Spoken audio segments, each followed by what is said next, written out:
नमस्कार। आजको भिडियो ब्लगमा मुलुकको आर्थिक अवस्थालाई लिएर यहाँहरू समक्ष प्रस्तुत गर्दैछु। मुलुक आर्थिक रूपले बहुत सङ्कटको दिशातिर अग्रसर भइरहेको छ। तर आर्थिक मुद्दाहरूलाई यथोचित हामीहरू प्राथमिकतामा राख्दैनौँ। राष्ट्रिय स्वार्थ जहाँ गाँसिएको छ त्यसलाई हामीहरू प्राथमिकतामा राख्दैनौँ।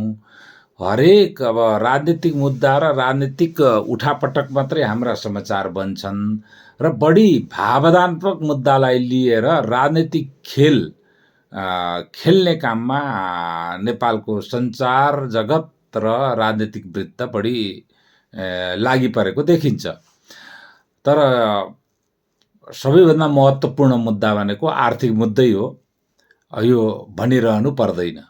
यो अहिले मुलुकमा जुन आर्थिक सङ्कट देखा परेको छ, खास गरिकन ब्याङ्किङ क्षेत्रले कर्जा दिन सकिरहेको छैन र सानो सानो डिपोजिट विथड्र गर्न त्यहाँ निक्षेपकर्ताहरू गए भने पनि अहिले नगरिदिनुहोस् भन्ने अवस्था ब्याङ्कहरूको, ठुल्ठुला ब्याङ्कको, जसको 8 अरब 10 अरब 25 अरबसम्म चाहिँ क्यापिटल भएका ब्याङ्कहरू आइसकेका छन् नेपालमा, तिनीहरूको पनि हालत बत्तर भएर गइरहेको छ।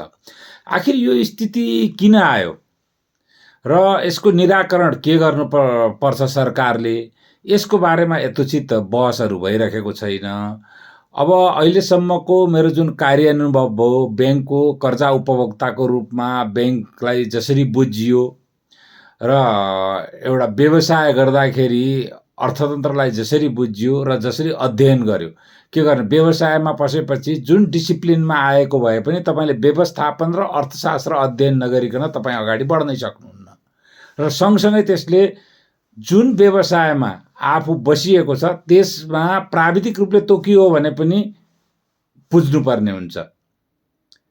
इन्जिनियरले भनेका कुरा बुझ्नु पर्यो, चार्टर एकाउन्टेन्टले भनेका, अडिटरहरूले भनेका कुराहरू बुझ्नु पर्यो।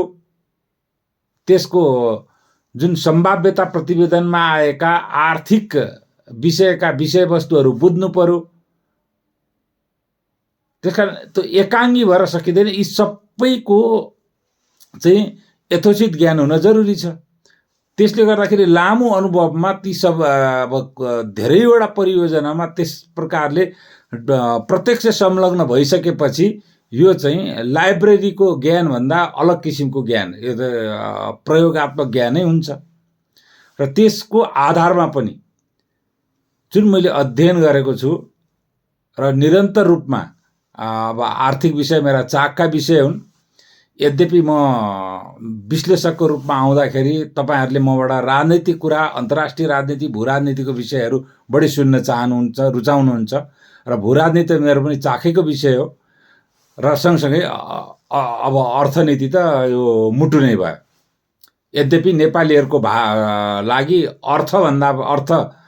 अवस्था, आर्थिक अवस्था, अर्थतन्त्रभन्दा पनि मुटु चाहिँ अरू नै भएको गलत भाष्य, राष्ट्रवाददेखि लिएर राष्ट्रियतादेखि लिएर हरेक कुरामा गलत भाष्य चाहिँ सम्प्रेषण गरेर लामो आधा शताब्दीभन्दा बढीदेखि उत्तेजनात्मक परिस्थिति निर्माण गरिएको छ। त्यसले गर्दाखेरि रातोरात त परिवर्तन नहोला, तर परिवर्तनका लागि धेरैले अब प्रयत्न गर्न चाहिँ ढिला भइसकेको छ। अब अहिलेको जुन एउटा दुर्घटना उन्मुख जुन आर्थिक अवस्था देखिएको छ, यो चाहिँ पहिलेदेखि नै आउँछ भन्ने लगभग कमसेकम ब्याङ्किङ प्रणालीलाई बुझ्ने मानिसहरूले र अर्थतन्त्रलाई बुझ्ने मान्छेहरूले भनिरहेकै थिए। हामीहरूका अनौपचारिक कुरा हुँदाखेरि पनि कुराहरू आउँथे। तुरुन्तमा ब्याङ्कमा डिपोजिट बढेर त्यो डिपोजिट त ब्याङ्कका लागि त दायित्व हो। त्यो दायित्वलाई परिपूर्ति गर्न तिमी कर्जा लियौ भनेर तुरुन्तको समयमा आयो, अलिकति अगाडि थियो नि, आए पनि यसको चाहिँ त क्युमुलेटिभ इफेक्ट भन्छ नि, यसको यो खात पर्दै गएको अन्तिम असर त आउन बाँकी थियो। लामो समयदेखि तपाईँले हेर्नु हो भने नेपालमा जति कर्जाको माग छ, नेपालको निजी क्षेत्रले त विकास धानेको छ नि, सरकारको त राजस्वले त साधारण खर्च नै पुग्दैन। बाहिरबाट कर्जा ल्याउने हो, अनुदान आयो भने मिर्ची लागिहाल्छ हामीहरूलाई। पनि पहिले केही अनुदान आएका छन्, तिनीहरूले धानेको हो। त निजी क्षेत्रले कर्जा उपभोगका लागि जति कर्जाको माग छ नेपालमा, त्योभन्दा नेपालमा निक्षेप जति आउने चाहिँ धेरै कम छ। निक्षेपको 80% कर्जा दिन पाउने, 85% कर्जा दिन पाउने, अनि कर्जाको माग निक्षेपको भन्दा दोब्बरभन्दा बढी हुने। यो अवस्थामा कर्जाको मागलाई निक्षेपले परिपूर्ति गर्न सक्दैन थियो। सरकारले अरू डिभाइसबाट कर्जाको मागलाई पनि सम्बोधन गर्न सकिरहेको थिएन र लामो समयदेखि अब अझ योभन्दा त विकराल परिस्थिति आउँथ्यो। 5-6 वर्षदेखि नेपालको हाइड्रो पावरहरूलाई पिपिए नगरिदिएर हाइड्रो पावरले माग्ने लोन चाहिँ त ब्याङ्किङ क्षेत्रमा गइरहेको अवस्था थिएन। त्यो नहुँदाखेरि पनि, किनभने हाइड्रो पावर भनेको बल्क प्रयोग गरेर ठुलो मात्रामा कर्जा प्रयोग गर्ने उपक्रमहरू हुन्। ठुलो मात्रामा कर्जा प्रयोग गर्ने उपक्रमहरू हाइड्रो पावरहरू नजाँदाखेरि पनि यो परिस्थिति निर्माण भयो। र अब बिचमा कोभिड आयो, धेरैले कर्जा तिर्न सकेनन्। त्यसलाई के भने अब ब्याङ्कले राष्ट्र ब्याङ्कको नीति अन्तर्गतै कर्जा चाहिँ पुँजीकरण गर्यो, ब्याज पुँजीकरण गर्यो। अब कर्जाको मात्रा बढ्यो। यस्ता धेरै छन्। अब ब्याङ्किङ क्षेत्रका विज्ञहरूले पनि भनिराखेकै छन्, तर त्यसलाई हामीहरूले उचित किसिमले ध्यान दिइरहेका छैनौँ। यस किसिमले आज आएर कर्जाको सङ्कट भयो। कर्जाको सङ्कट भएपछि अब रातोरात चाहिँ दुईटा, यसलाई चाहिँ दुईटा, यो कर्जाको सङ्कटलाई चाहिँ लिएर राष्ट्र ब्याङ्कले अथवा सरकारले भनौँ दुईटा चाहिँ नीति लिएको देखियो। एउटा आयातमा कडाई गर्यो, विलासिताका सामानहरू भनेर।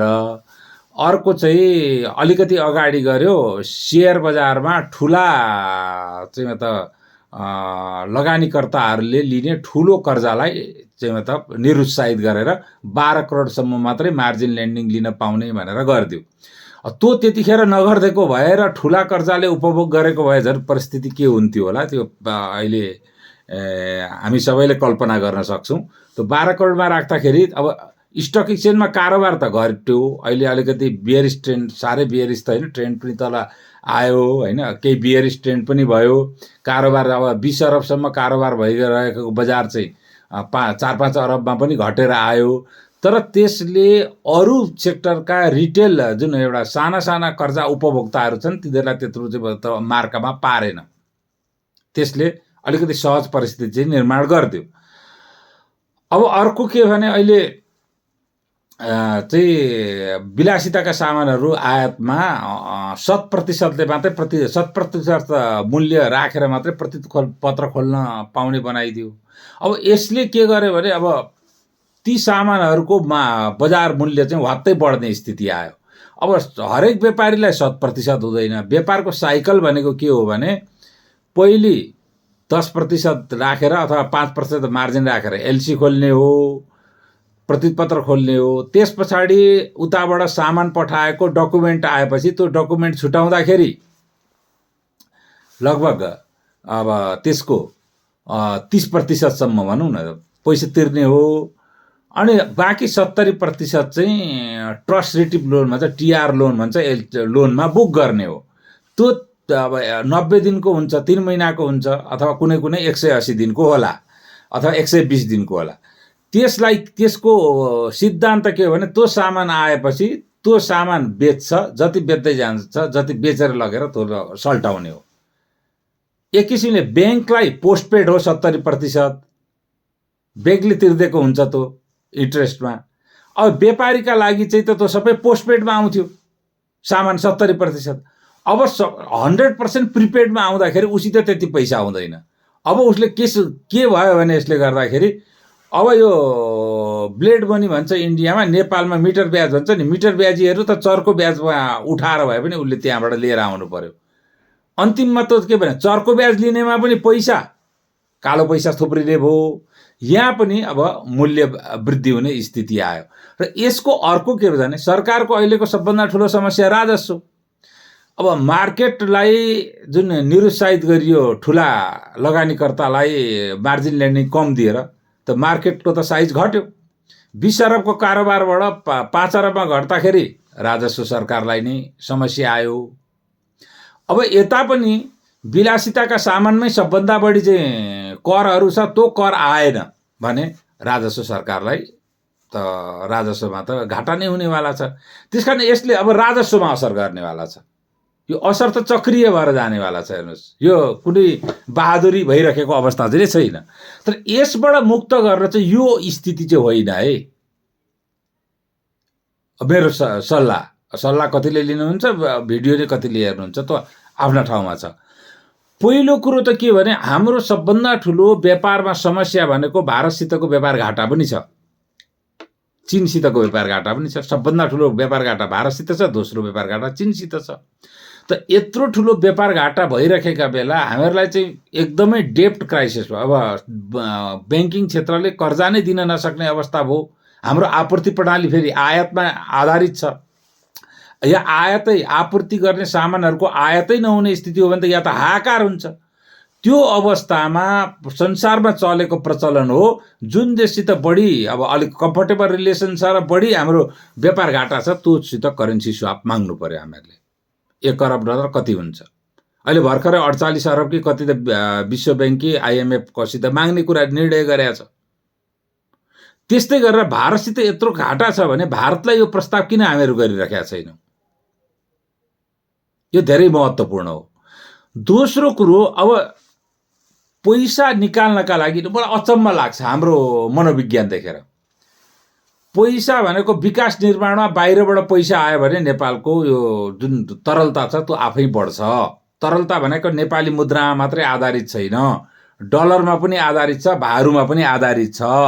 अहिले डलरको स्थिति पनि के छ? शोधनान्तर स्थिति चाहिँ धेरै घाटामा गएको भनेर राष्ट्र ब्याङ्कले बारम्बार भनिसकेको छ। शोधनान्तर भनेको यहाँबाट बाहिर जाने पैसा धेर भयो, बाहिरबाट यहाँ आउने पैसा थोर भयो। अब चालु खाता घाटाको कुरै नगरौँ, आउने पैसा भन्दा जाने पैसा कति बढ्यो। व्यापार घाटाको कुरै नगरौँ, कति गुणा बढ्यो। अब हामीहरूले आयात निर्यात त हाम्रो सामान किन्न भनेर कोही बस्या छैन, पैसा लिएर निर्यात त गर्न सक्दैनथ्यौँ।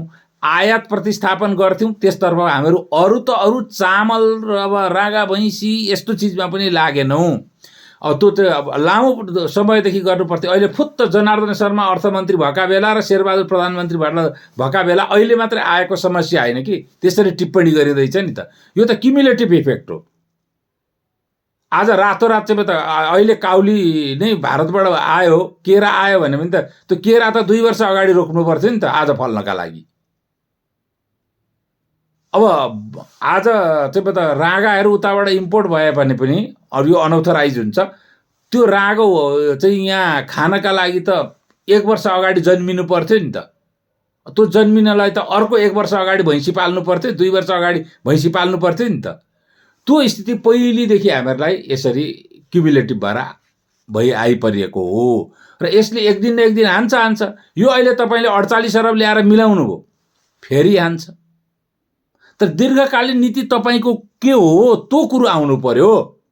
त्यसमा एउटा समस्या के छ भने हाम्रा राजनैतिक शक्तिहरूको भावभूमि बडो विचित्र छ। निजी सबभन्दा अब नेपाल भनेको विकासोन्मुख देश हो र यसमा तरलताका लागि सबभन्दा बढी खर्चै गर्नुपर्छ क्या। तरलताका लागि पैसा घैटोमा राखेर त हुँदैन। अनि त्यसका लागि त कारोबार ब्याङ्कमै राखेर पनि हुँदैन, ब्याङ्कलाई पनि आपत्ति पर्छ।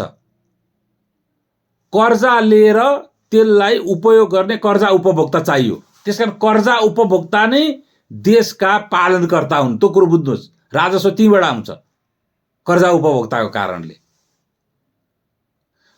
अब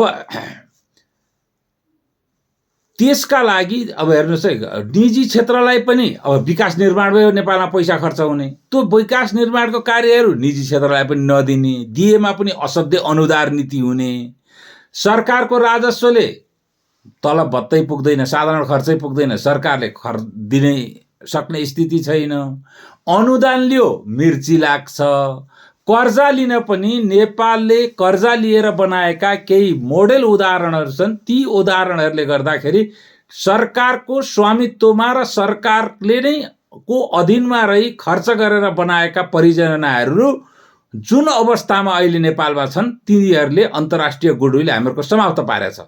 त्यसकारण सरकारले नै खर्च गर्ने दाता र ऋणदाताहरूले निश्चित नखेल कसर नगरिकन दिने अवस्था छैन। यसका केही उदाहरण छन्, जस्तो चमेलिया विद्युत परियोजना त 55 करोड प्रति मेगावाटसम्म पुर्यायौँ हामीहरूले। कर्जा त लिएकै छैन त यहाँको मात्रै पैसाले त होइन। दोस्रो, लुम्बिनी एयरपोर्ट, पोखरा एयरपोर्ट लागत दोब्बर भयो। त्यसको इकोनोमिक र फाइनेन्सियल रिटर्न हेर्नु हो भने 50 वर्ष त के 100 वर्षमा पनि नतिर्ने अवस्था छ। त्यसमा हामीहरू चुपचाप छौँ।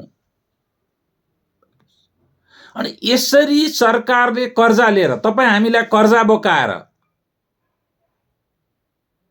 चाहिँ अन्तर्राष्ट्रिय र राष्ट्रिय कर्पोरेट सेक्टरलाई दिन सकिने व्यापारहरू पनि नदिएर, त्यस्ता इन्फ्रास्ट्रक्चर डेभलपमेन्ट प्रोजेक्टहरू पनि नदिएर जुन गरेको छ, त्यसले वर्ल्ड ब्याङ्क होस्, IMF होस्, ADB होस्, अरू हाम्रा दात्री मित्र राष्ट्रहरूलाई को अगाडि हामीहरूको गुडविल समाप्त भएको छ।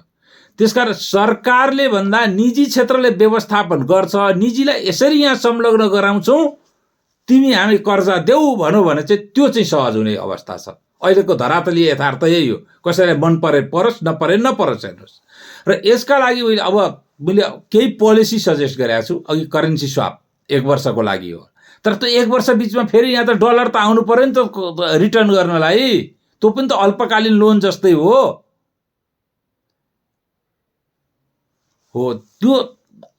त्यसका लागि हामीहरूले केही पोलिसी तुरुन्तै गर्नुपर्छ। यसमा सबभन्दा महत्त्वपूर्ण हो सरकारले धारण गरेका एसेटहरूको मोनिटाइजेसन गर्ने, तिनीहरूलाई कम्पनीकरण गर्ने। कम्पनी बनाएर ल निजीलाई प्रवर्धक सेयर दिँदाखेरि त मार्क्सिस्टहरू यत्रो भएको ठाउँमा फेरि उफ्रेर नारा जुलुस गरेर मारि नै हाल्छन् सडकमा। त्यो नगरे 51% सरकारले दियोस्, 49% त जनतालाई दिए भयो नि त, सर्वसाधारणलाई IPO निकालेर। अनि त्यो 49% IPO निकालेपछि जनता त सरकारकै हुन् नि त। ढ्याक्कै एउटा कर्पोरेट हाउस आउँदाखेरि पो त व्यवस्थापन त कर्पोरेट हाउस भयो त। जनता त फुटकर जनताहरूले भोट हालेर डाइरेक्टरहरू पनि आउने हो। 49%सम्म IPO दियो भने र त्यो कम्पनीलाई अब प्रवर्धक सरकार भएपछि त जमानी त सरकारी बस्नु पर्यो नि त। सरकार जमानी बसेर त्यो कम्पनीका लागि बाहिरबाट 80% कर्जा लिएर आउने हो भने हरेक सरकारको परियोजनाको 89% भन्दा बढी, झन्डै 90% पैसा सरकारको ट्रेजरीमा आउँछ। त्यो अल्पकालीन रूपमा ब्याङ्कमा दिनुहोस्। अर्का ठुला परियोजना, काठमाडौँमा मेट्रो बनाउने परियोजना सुरु गर्नुहोस्, वीरगन्जसित जोड्ने रेलको कुरा गरिराख्नु भएको छ। अरू धेरै ठुला रिजर्भयर परियोजनामा इक्विटी लगानी गर्नुहोस्। धेरै तिनी अपर्च्युनिटीहरू छन्। त्यसले पैसा त आर्जन गर्छ नि त, बाहिरबाट पैसा आउँछ। त्यो कम्पनीले लोन तिर्छ। अब विद्युत प्राधिकरणले PPA गरेको हुन्छ, वेल एन्ड गुड। एउटा विद्युत परियोजनामा RNC-मा त्यो गर्न सकिन्छ। भने यस्ता धेरै कुराको एसेट मोनिटाइजेसन नगरिकन सम्भव छैन। 2, र हामीहरूले चाहिँ कर्जा लिँदाखेरि सबै डलरमै लिनुपर्छ। अहिले डलर हामीसित धेरै भएको भए यस्तो चाहिँ गिडगिडाउनु पर्थ्यो। शोधनान्तर घाटा छ, डलर छैन। डलर बाहिरबाट लिँदाखेरि त कर्जा डलरमै तिर्नु पर्यो। अब भारूको आफ्नो चाहिँ नि अब हाम्रो त पेग भारूमा छ। यस्तो संसारमा एउटा करेन्सीमा कर्जा लिने, अर्को करेन्सीमा लगेर पेग गर्ने देश त कुनै पनि छैन। मैले देखेकै छैन, कुनै पनि देश छैन। अब यो बेकुपी गरिरहेका छौँ। यहाँ हाम्रो राष्ट्रवाद आउँदैन। पैसो भारतको चलाएको छौँ, अर्को अनुहार भएको कर्जा लिन्छौँ डलरमा, युरोमा। हाम्रो बुद्धि यस्तै छ। त्यसकारण बारम्बार मैले भने डलरमा पेकिङ। जुन चाहिँ मुद्रामा कर्जा लिनुहुन्छ त्यही मुद्रामा पेकिङ गर्नुहोस्। भारू घट्दै जान्छ डलरको सापेक्षमा, हामीलाई केही आपत्ति छैन। अहिले हामीहरूसित कुन सा भारू छ र? भारतका ब्याङ्कलाई कार्ड घोटेको पैसा पनि नेपालको ब्याङ्कहरूले चाहिँ डलरमा तिर्नुपर्ने अवस्था छ। तीर्थयात्रीलाई दिने पैसा पनि 10,000 भन्दा दिनै सक्दैन। उताबाट चाहिँ डलर तिरेर पैसा लिएर आएर हवाईजहाजमा हालेर भाडा तिरेर पैसा लिएर आएर दिनुपर्ने अवस्था हाम्रो भइसकेको छ। त्यसकारण यसो किन नगरेको हो मैले बुझ्न सकेको छैन। कसैले आँट गर्दैन, पुरा यो विचित्र छ, यो नगरी हुँदैन। र अर्को जुन अहिले हाम्रो डोनर एजेन्सीहरूसितको जुन अविश्वासको परिस्थिति आएको छ, सामान्य डोनर एजेन्सीले दिने ट्रान्सपरेन्ट प्रोजेक्टहरूको विषयलाई लिएर पनि जुन प्रकारको दुष्ट प्रतिक्रियात्मक सडकीय र सञ्जालीय उत्तेजना फैलाएको छ, यसले डोनर कम्युनिटीबाट पनि हामीहरूलाई एकदमै अप्ठ्यारो स्थिति छ र त्यहाँबाट पनि तुरुन्तै आइहाल्ने अवस्था छैन। सायद डोनर कम्युनिटीबाट एउटा अलिकति राम्रो परिस्थिति निर्माण भएको भए अहिले नेपालमा जुन चाहिँ डोनर कम्युनिटीसित र आफ्नो स्वार्थ जोडिएको कम्युनिटीसित जुन प्रकारको छिचरो द्वन्द्व हामीहरूले गरिरहेका छौँ, त्यो छिचरो द्वन्द्वको प्रतिक्रिया स्वरूप हामीहरूलाई अपेक्षित कर्जा र अपेक्षित अनुदान नआएको हुनाले पनि यो अहिलेको क्राइसिस, आर्थिक क्राइसिस, शोधनान्तर घाटादेखि लिएर सारा क्राइसिस, ब्याङ्किङ प्रणालीको समस्या जुन छ त्यो समस्या निर्माण भएको छ। यो कुरो बुझ्न जरुरी छ। हामी जो श्रीलङ्कामा जुन एउटा चाहिँ राष्ट्रवादको नाममा एउटा दाजुलाई राष्ट्रपति, एउटा भाइलाई प्रधानमन्त्री, एउटा भाइलाई अर्थमन्त्री बनायौँ नि। श्रीलङ्काको जस्तो स्थिति हाम्रो पनि हो, त्यसरी त गरेका छैनौँ, बनाएका त छैनौँ, तर त्यही हो राष्ट्रवादको यो भावनात्मक उत्तेजना चाहिँ। तर श्रीलङ्काको जस्तै दुर्घटनामा चाहिँ हामीहरू फसिहाल्ने अलिकति मात्रै आश लाग्दो विषय के छ भने श्रीलङ्का जुन डेप ट्र्यापमा, कर्जाको माखे साङ्लोमा फसेको छ, त्यसरी माखे साङ्लोमा चाहिँ हामीहरू फसिसकेका छैनौँ। त्यसले गर्दा अलिकति आश लाग्दो परिस्थिति चाहिँ हो। तर यी नीतिहरू लिएन सरकारले भने फेरि तुरुन्तका लागि काहीँ न काहीँ, अब राष्ट्र ब्याङ्कले अलिअलि त ध्यान दिन्छ नि त, जस्तो रिभर्स रेपो जारी गरेर पठाइराखेको छ, रिफाइनेन्सिङ गरिराखेको छ, त्यसले अलिअलि त ध्यान दिन्छ। तर त्यसले पनि अब हेर्नुहोस्, अब बल्क लोनहरू यहाँ चाहिँ नदिकन विकास निर्माण हुँदैन, विकास निर्माण गरेर आर्थिक क्रियाकलाप नभइकन राजस्व असुली हुँदैन, आन्तरिक राजस्वको अवस्था अप्ठ्यारो पर्छ। अब त्यो बल्क लोन दिन नसक्ने अवस्था ब्याङ्कको हुने, एउटा बल्क लोन दियो भने साधारणमा यो रिटेल कर्जा, किसानहरूसम्मको कर्जालाई बाधित हुने अवस्था त आउन दिनु भएन। तुरुन्तलाई राष्ट्र ब्याङ्कले धानेर केही दिन धान्ला, फेरि पनि अर्को वर्ष केही समय पछाडि यही प्रकरण दोहोरिन्छ। यसलाई दीर्घकालीन रूपमा समाधान गर्न तपाईँले एक एसेट मोनिटाइजेसन, 2 डलरमा पेगिङ, 3 हाम्रो डोनर कम्युनिटी र चाहिँ कर्जा प्रदायक कम्युनिटीसितको सहज चाहिँ स्वाभाविक सम्बन्ध, यो चाहिँ उत्तेजनामा आएर कसैलाई मुर्दाबाद र जिन्दाबाद लाउने सम्बन्ध होइन। यसो गरेर र अनि एसेट मोनिटाइजेसन र जुन कम्पनीहरूको आय सरकारको नियन्त्रणमा हुन्छ त्यस्ता कम्पनीहरू निजी क्षेत्रले प्रवर्धन गरेको, कर्पोरेट सेक्टरले प्रवर्धन गरेको भए पनि तिनीहरूको हकमा सरकारले सार्वभौम जमानत दिएर अन्तर्राष्ट्रिय कर्जा भित्र्याउने नीति अवलम्बन गर्नुपर्छ तुरुन्तै। त्यो गर्यो भने कर्पोरेट सेक्टरले लिएका त्यस्ता जस्तो हाइड्रो पावरहरूमा जलाशययुक्त ठुल्ठुला परियोजनाहरू नेपालको निजी क्षेत्रले आँट गर्छ, बाहिरबाट कर्जा पनि आउँछ। त्यसको अब ठिकै छ, कस्टहरू डिडिए गरोस् त, उसलाई फेरि निजी क्षेत्रले चाहिँ कस्ट बढाएर बदमासी गर्छन् कि भनौँ भने एउटा स्वतन्त्र कस्ट नियमन गर्ने एउटा संयन्त्र निर्माण गर्न सकिन्छ, उपाय छन्। अनि त्यसरी त्यो नीति अहिले अवलम्बन गर्ने हो भने धेरै हामीहरूलाई यसबाट हामीहरू आर्थिक अवस्था सुधारेर लिएर जान्छौँ। होइन भने हामीहरू चाहिँ सबै आफैले होल्ड गर्ने सरकारले बनाउन सक्दैन। अनि सरकारको कर्जले बनाउने जसरी खर्च गर्छ त्यसप्रति कर्जा प्रदायकहरूको पनि गम्भीर प्रश्न उठ्ने भयो भने हामी दुर्घटनामा पर्छौँ। दुर्घटना पारेर सबैलाई सर्वहारा बनाएर आफ्नो नेतृत्व लिएर सर्वहाराको क्रान्ति गर्नेका लागि यो चाहिँ प्रहार गर्ने उत्तम समय हो भनेर ढाडमा टेकेर टाउकामा प्रहार गरेको हो भने काङ्ग्रेस र अरू जसले पुँजीको स्वतन्त्रता र वैयक्तिक स्वतन्त्रता र प्रजातान्त्रिक अभ्यासका हिमायतीहरू छन् तिनीहरूले कुरा बुझुन्। होइन भने प्रजातन्त्र चाहिँ जनवादी भावभूमिबाट आफ्नो सङ्गठन सुदृढीकरण गरेका कम्युनिस्टहरूलाई पनि प्रजातन्त्र, पुँजीको स्वतन्त्रता र आर्थिक विकास चाहिएको हो भने यो मार्गमा हिँड्न ढिला भइसक्यो, इमिडिएटली हिँडोस्। आज अहिलेको जुन आर्थिक समस्यालाई लिएर यति मात्रै भने। धन्यवाद।